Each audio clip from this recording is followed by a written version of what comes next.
जय गुरु जी, शुक्राना गुरु जी के चरणों में कोटि कोटि प्रणाम। तो जय गुरु जी संगत जी, गुरु जी की प्यारी संगत जी को जय गुरु जी। तो इस सत्संग स्टार्ट करने से पहले आप लोगों से रिक्वेस्ट है कि अगर आप लोग अपना सत्संग दूसरी संगत के साथ शेयर करना चाहते हो तो अपने सत्संग को अच्छी सी आवाज़ में यानी कि साफ आवाज़ में रिकॉर्ड करके आप मेरे चैनल पर व्हाट्सएप नंबर पर शेयर कर सकते हो, और जिसे मैं अपनी दूसरी संगत के साथ यानी कि सभी संगत के साथ शेयर करूँगी।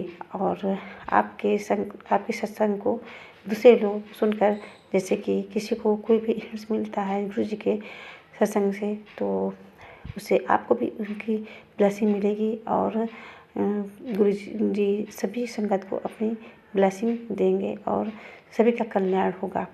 तो जय गुरु जी, शुक्राना गुरु जी। सत्संग स्टार्ट करते हैं।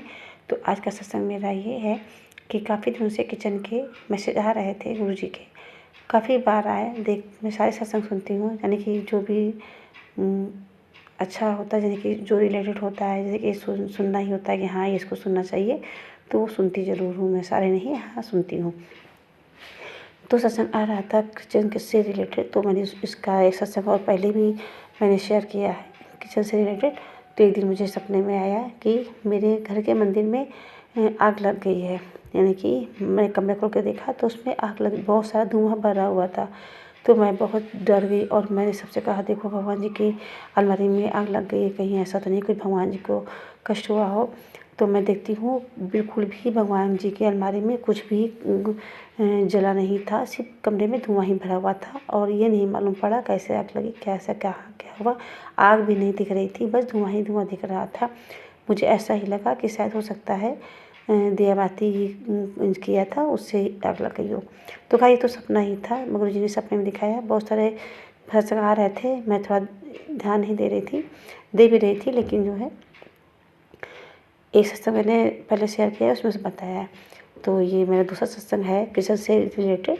तो जब मैंने देखा आग लगी हुई सपने, तो बहुत डर गई थी। खैर वो सपना था, दूसरे दिन की ही बात है, उससे जस्ट दूसरे के दिन की बात है। आप लोग विश्वास नहीं करोगे, सेम चीज़ जो मैंने सपने में देखा था। गुरु जी अपनी संगत को बचाते हैं और वो लोग नहीं ध्यान देते हैं, तो वो सपने में ही सब कुछ उस कष्ट को काट देते हैं और वो सपने में दिखा भी देते हैं। तो मैंने जो सपना देखा था सेम चीज़ें हमारे साथ हुई। तो मेरी बेटी ने किचन कुछ बनाया था, कुछ क्या मतलब चाय बनाई थी इंडक्शन पर रखकर, और वो उसने चाय छान कर इंडक्शन को मतलब उसने बंद किया, और शायद वो सही से टच नहीं हुआ था और वो खुला रह गया था।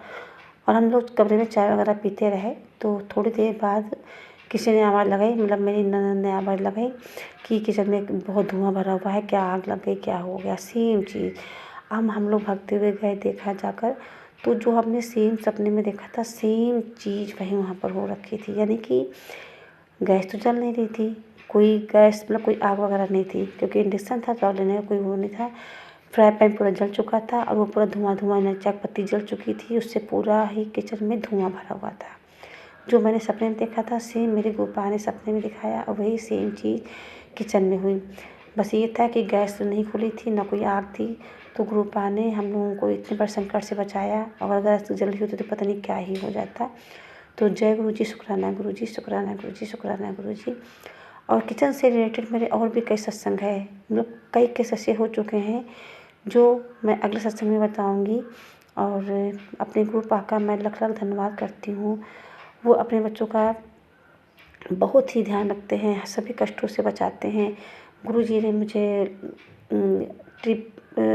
बाहर की ट्रिप ब्लेस करी थी। मैं कहीं जाती नहीं हूँ जल्दी।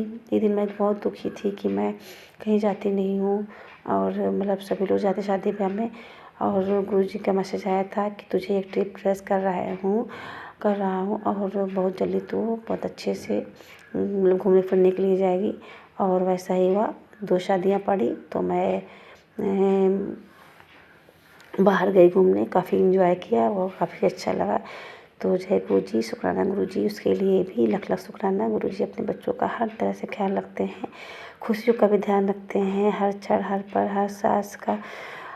शुक्राना गुरुपा मेरे, हर खुशी का ध्यान रखने के लिए शुक्राना मेरे गुरुपा। और दुख में भी वो गुरु का साथ देते हैं, क्योंकि वो कोई भी दुख या तकलीफ आने वाली होती है तो उसको वो सपने में ही काट देते हैं, या बहुत ही छोटे से में ही उसको काट देते हैं, जिससे हम लोगों को कोई बड़ी तकलीफ होती नहीं है। गुरुपा नहीं होते तो शायद हम लोगों का पता नहीं क्या होगा।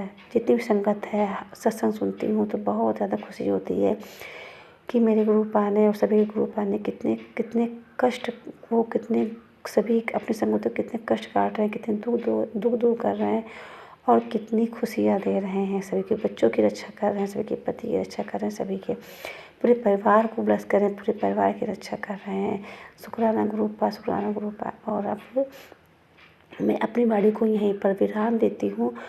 और एक मैसेज मेरा ये भी है कि जो स्क्रीन पर जो भी गुरु जी के सत्संग में जो भी स्क्रीन पर लिखा होता है, यानी कि गलत मतलब क्या, जैसे कि कुछ डराने वाला ही मैसेज लिखा होता है, तो प्लीज़ आप लोग डरिए नहीं, डरने की कोई ज़रूरत नहीं है। गुरु जी का मैसेज उसी के पास जाता है जिसको उसकी ज़रूरत होती है, तो उसमें गुरु जी उनके कष्टों को काटते हैं, और जो कुछ होने वाला होता है उससे गुरु जी सभी को सतर्क करते हैं। और वो फिर नज़र आता है कि हमारे इतने बड़े कष्ट जो आने वाला था वो गुरुपा ने कितने ही छोटे में काट दिया है।